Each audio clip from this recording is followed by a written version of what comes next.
Hi, welcome back to another video. Loan disbursement, అసలు loan disbursement స్కామా? కన్సల్టెన్సీలు loan disburse చేయించుకుంటూనే వీసా వస్తాయని చెప్పి మీ చేత లోన్ డిస్పర్స్ చేయించుకుంటున్నారా?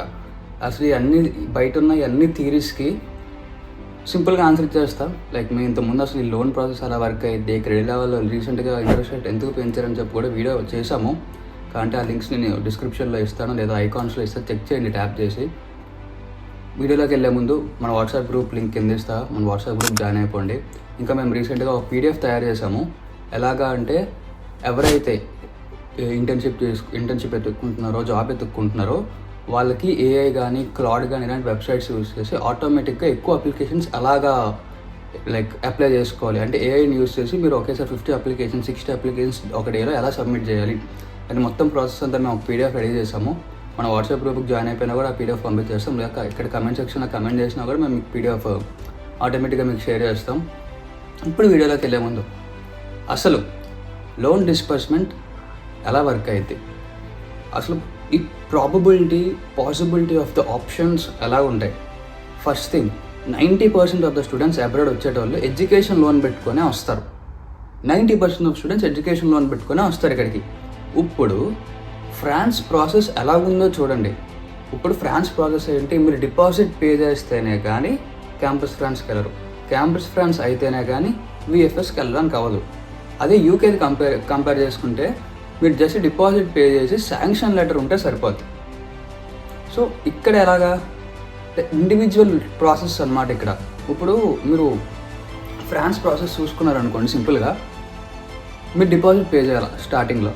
ఇప్పుడు డిపాజిట్ ఎక్కడి నుంచి పే చేస్తారు మీరు?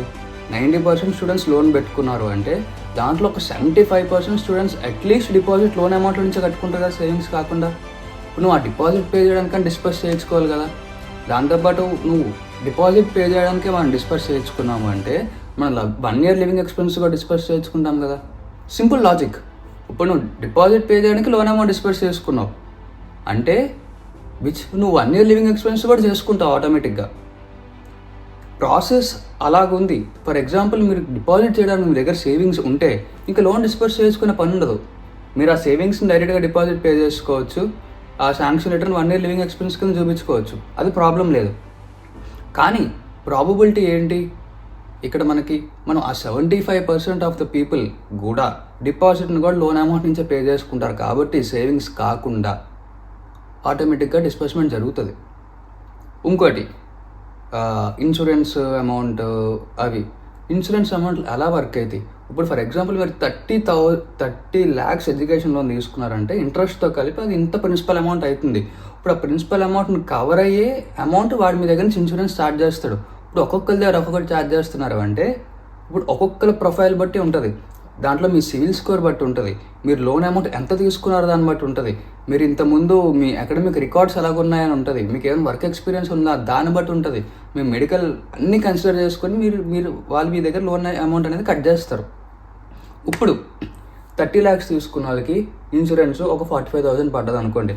30 lakhs ప్లస్ ప్రిన్సిపల్ అమౌంట్ రెండూ కవర్ అయ్యే ఇన్సూరెన్స్ తీసుకుంటారు వాళ్ళు మీ దగ్గర.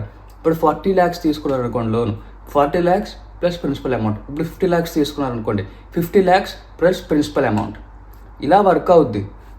సరే బ్రో, మరి కొంతమందికి సేమ్ తీసుకున్న వాళ్ళకి కూడా డిఫరెంట్ అమౌంట్ వచ్చింది కదా అని అంటే ఇంట్రెస్ట్ రేట్లో ఎక్కడో దగ్గర తేడా ఉంటుంది. లేదు ఇంకా మాకు లేదు బ్రో, ఇది లైక్ కావాలంటే చేస్తున్నారు కన్సల్టెన్సీలు బ్యాంక్స్ కలిపారు అనుకుంటే నేను ఒక వీడియో చేస్తుండే క్రెడిట్ పైన అసలు ఎందుకు ఇంట్రెస్ట్ రేట్ పెరిగింది అని. ఆ వీడియోలో మీకు మొత్తం క్లారిటీ వస్తుంది.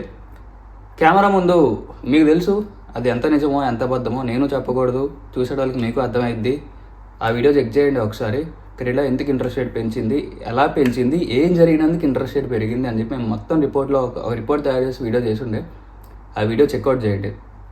సెకండ్ థింగ్, సరే బ్రో ఇప్పుడు ఏం చేయాలా, ఈ అమౌంట్స్ అన్నీ తప్పించుకోవాలంటే ఏం చేయాలా? ఫస్ట్ థింగ్, డిపాజిట్ మీ దగ్గర సేవింగ్స్ పెట్టుకోండి ముందే. ఆ డిపాజిట్ సేవింగ్స్తో కట్టేయండి, క్యాంపస్ ఫ్రెండ్స్కి వెళ్ళండి, లోన్ శాంక్షన్ లెటర్ ఇంకో పక్క తెచ్చుకోండి. ఆ లోన్ శాంక్షన్ లెటర్ని మీరు 1 year లివింగ్ ఎక్స్పెన్స్ కింద చూపించుకోండి.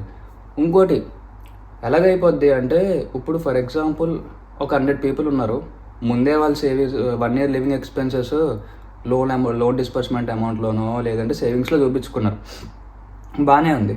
ఇప్పుడు ఈ ప్రాసెస్ అందరూ ఫాలో అవుతూ వచ్చారు అంటే అందరూ ఇంక ఇదే ప్రాసెస్లో వెళ్తారు. అప్పుడు ఎంబసీ వాళ్ళు రూల్స్ చేంజ్ చేసుకుంటారు ఆటోమేటిక్గా. ఇట్స్ లైక్ ఒక well organised structure of chain process ఇది. మనం ఏమీ చేయలేం దాన్ని, బికాస్ మనకి అవసరం, వాళ్ళకి దే నీడ్ కస్టమర్స్, మనకేం కావాలా, మనీ కావాలా. సో వాళ్ళు సింపుల్గా దాన్ని ఆ సిచ్యువేషన్ యూస్ చేసుకుంటున్నారు.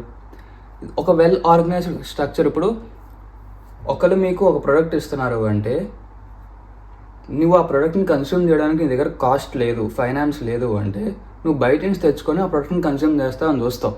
ఇప్పుడు నీకు ఫైనాన్స్ ఇచ్చేటప్పుడు ఏం చేస్తాడు, ఆ ప్రొడక్ట్ రూల్స్ ఏం పెట్టాడు, వాడు ఎలా ఫాలో అవుతున్నాడు అన్న దాన్ని బట్టి వాడు దాంట్లో ప్రాఫిట్ని మేక్ చేసుకొని మనకిస్తాడు.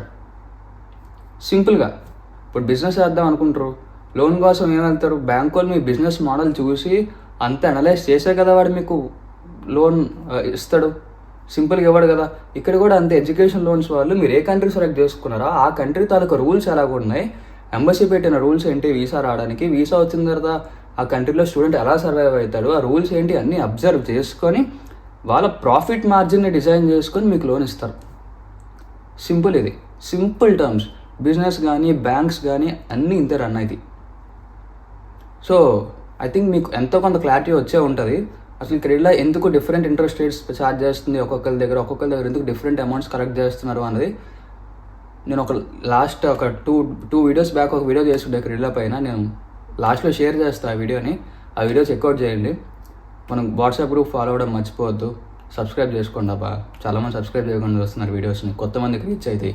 ఇంకా పీడిఎఫ్ కూడా పంపిస్తాం. మన వాట్సాప్ గ్రూప్లో పీడిఎఫ్ పోస్ట్ చేస్తాం. ఎవరైతే ఎక్స్ఫీల్ యూస్ చేసి లేదా క్లాడ్ యూస్ చేసి ఇలాంటి ఏఐ వెబ్సైట్స్ యూస్ చేసి డైరెక్ట్గా మీరు అప్లై చేసుకుందాం అనుకుంటున్నారు అప్లికేషన్స్ని, లైక్ మాన్యువల్గా కాకుండా ఆ ప్రాసెస్ స్టెప్ బై స్టెప్ అంతా మేము పీడిఎఫ్ డిజైన్ చేసి ఉండే. సబ్స్క్రైబ్ చేసుకోండి, వాట్సాప్ గ్రూప్ జాయిన్ అవ్వండి. బాబాయ్, see in the next video. ఈ వీడియో పాత వీడియో చెక్అవుట్ చేయండి. See you.